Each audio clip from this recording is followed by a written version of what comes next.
আসসালামু আলাইকুম ভাই, দেখেন 230 ভোল্ট,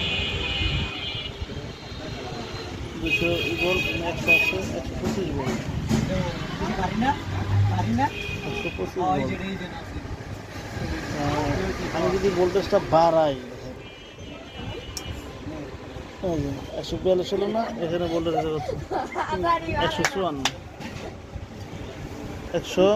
142 154। আচ্ছা, মানে কি ভোল্টেজটা আমি আটটু বাড়াই দিই 166,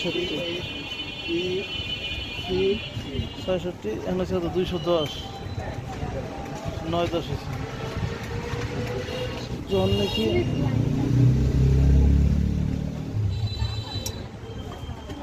হচ্ছে 179, 179 ভোল্টেজ বাড়ে না, এই যে সমস্যাটা।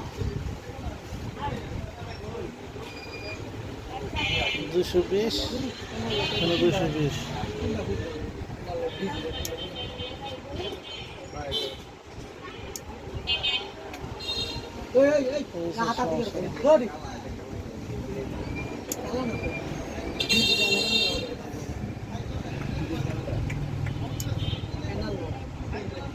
একশো বাউন্ন বলতেছে না, 152 বলতেছে, 164।